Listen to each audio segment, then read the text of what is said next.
Good morning students. तो students आज हम लोग डिफरेंसबिलिटी से रिलेटेड क्वेश्चन देखेंगे।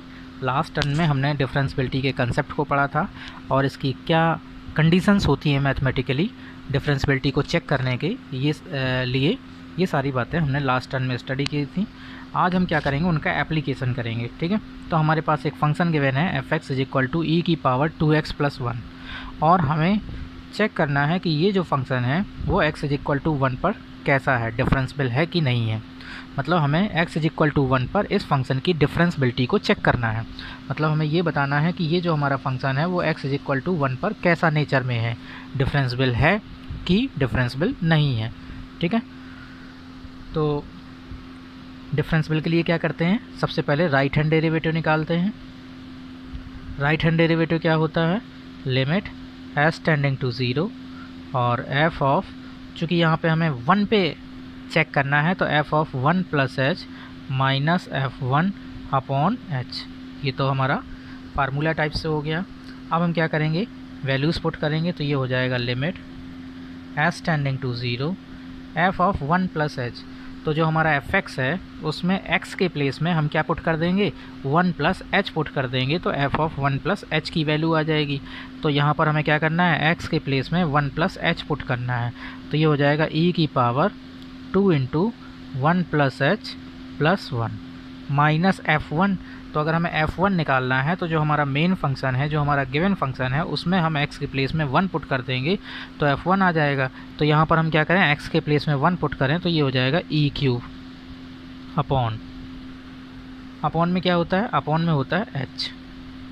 ठीक है, तो ये आ जाएगा लिमिट s टेंडिंग टू 0 और ये e⁻² +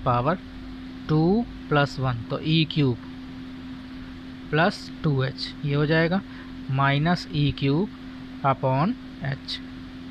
ठीक है, सो ये आपका हो जाएगा।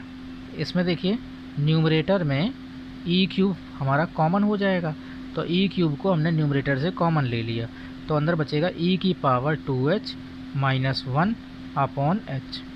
अब हमने 11th क्लास में लिमिट में एक फार्मूला पढ़ा होगा, हो सकता है आपको याद ना हो तो मैं बता देता हूँ। स्टैंडर्ड फार्मूला था कि limit x tending to 0 e⁻x - 1 upon x this is equal to 1 के इक्वल होता है। लेकिन जो चीज़ यहाँ पर है ना वही सेम यहाँ पर भी होना चाहिए, तब 1 के इक्वल होगा। अगर यहाँ पर x है तो यहाँ पर भी x ही होना चाहिए। यहाँ अगर 10x है तो यहाँ पर भी 10x होना चाहिए। मतलब जो भी यहाँ पर होगा एज इट इज़ यहाँ पर भी होना चाहिए डिनोमिनेटर में। तो यहाँ पर हम क्या देख रहे हैं, e⁻²h - 1। अगर यहाँ पर भी 2h हो ना तो इसकी वैल्यू 1 हो जाएगी, लेकिन यहाँ तो 2h है नहीं, यहाँ तो केवल h है। तो आप क्या करो, 2 का मल्टीप्लाई कर दो और 2 का ऐसे डिवाइड कर दो। मतलब 2 का मल्टीप्लाई डिवाइड दोनों कर दिया तो अभी भी कोई फ़र्क नहीं पड़ा, अभी भी वही लिखा है जो पहले लिखा था। लेकिन इससे बेनिफिट ये हो गया कि limit s tending to 0 e⁻²h - 1 upon 2h, ये पूरी वैल्यू किसके इक्वल हो गई, 1 के इक्वल हो गई।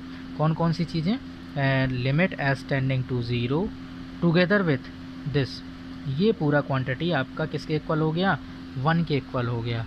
तो जब ये 1 के इक्वल हो जाएगा तो बचेगा क्या, बचेगा हमारा 2e³, बचेगा 2e³। तो हमने क्या देखा कि जो राइट हैंड डेरिवेटिव की वैल्यू आई वो आ गई 2e³। अब हम क्या करेंगे, लेफ़्ट हैंड डेरिवेटिव की वैल्यू निकालेंगे। जैसे हमने राइट हैंड डेरिवेटिव की वैल्यू निकाली थी वैसे ही हम क्या करेंगे, लेफ़्ट हैंड डेरिवेटिव की वैल्यू निकालेंगे। तो लेफ़्ट हैंड डेरिवेटिव मतलब LHD। तो लेफ़्ट हैंड डेरिवेटिव क्या होता है लेफ़्ट हैंड डेरिवेटिव के लिए सॉरी लेफ़्ट हैंड डेरिवेटिव के लिए हमने क्या फार्मूला पढ़ा है, तो बस इसी टाइप का फार्मूला होता है, बस थोड़ा डिफरेंस है। क्या, लिमिट s टेंडिंग टू 0 और f of 1 - h minus f1 upon -h। जहाँ जहाँ h है वहाँ इसमें -h हो जाता है, बस इतना ही डिफरेंस है, बाकी सारी चीज़ें सेम सेम है। ठीक है, तो ये हो जाएगा limit s tending to 0 f of 1 - h। तो f ऑफ 1 - h अगर आपको निकालना है तो जो आपका f(x) है उसमें आप x के प्लेस में 1 माइनस एच पुट कर दो, तो ये हो जाएगा e की पावर 2x के प्लेस में 1 माइनस एच, तो e की पावर 2x प्लस 1 है, x के प्लेस में रखना है 1 माइनस एच प्लस 1, और माइनस f1, तो f1 की वैल्यू हो जाएगी E cube upon minus H. ठीक है, यहाँ तक बात समझ में आ गई। अब इसके बाद इसको फर्दर सॉल्व करते हैं, तो ये हो जाएगा लिमिट एज टेंडिंग टू 0, और e की पावर में यहाँ से 2 मिला, यहाँ से 1 मिला, तो e की power 3 minus 2h minus E cube upon minus H. ठीक है, तो जैसा कि हमने राइट हैंड डेरिवेटिव में किया था वही काम हमको यहाँ पे भी करना है।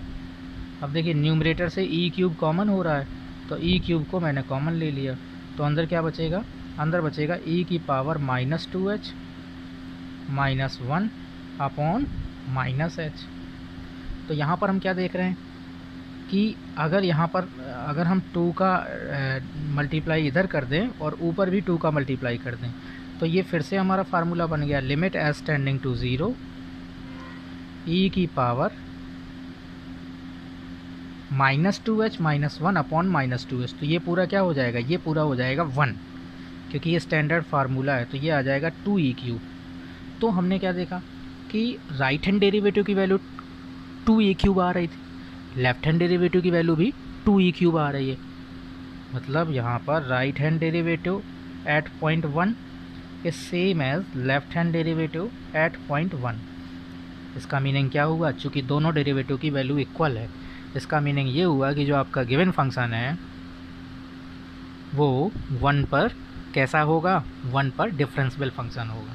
सो therefore F X is differential at X is equal to 1। तो बच्चों इस टाइप से हम किसी फंक्शन की डिफरेंशियबिलिटी या नॉन डिफरेंशियबिलिटी को चेक करते हैं। अब चूंकि ये function X is equal to 1 पर डिफरेंशियल था, इसलिए दोनों डेरिवेटिव की वैल्यू इक्वल आ गई। मान लो अगर ये फंक्शन डिफरेंशियल ना होता तो ऑब्वियसली दोनों डेरिवेटिव की वैल्यू इक्वल ना आती। जैसे एक एग्जांपल लेते हैं हम,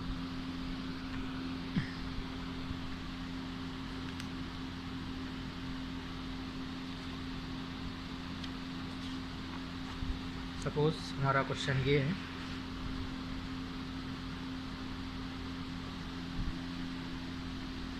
y इज इक्वल टू या F X is equal to कुछ भी x plus 1 mod of x plus 1। ठीक है, और हमको चेक करना है इस फंक्शन की differentiability at x is equal to minus 1, at x is equal to minus 1 पर हमको चेक करना है कि ये कैसा फंक्शन है। ठीक है, तो फिर से वही काम, राइट हैंड डेरिवेटिव किस पॉइंट पर, माइनस 1 पर। तो इसका फार्मूला क्या बनेगा, लिमिट एज टेंडिंग टू 0 और माइनस 1 पर है, तो F of minus 1 plus H minus F of minus 1 upon H. ये तो राइट हैंड डेरिवेटिव का फार्मूला है माइनस 1 के करस्पॉन्डिंग। तो ये हो जाएगा limit as tending to 0 F of minus 1 plus H.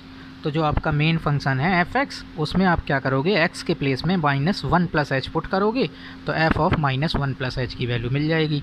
तो क्या होगी, ये हो जाएगा मॉड ऑफ एक्स के प्लेस में क्या करना है, माइनस 1 प्लस एच रखना है, तो माइनस 1 प्लस एच प्लस 1।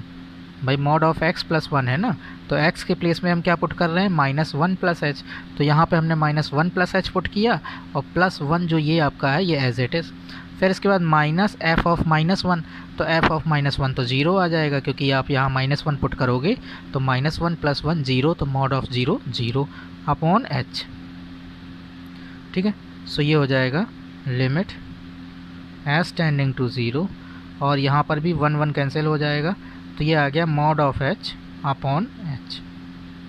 अब चूँकि सभी को मालूम है कि एच जो हमारा होता है वो स्मॉल पॉजिटिव नंबर होता है, very very very small positive number होता है, तो है तो पॉजिटिव ना।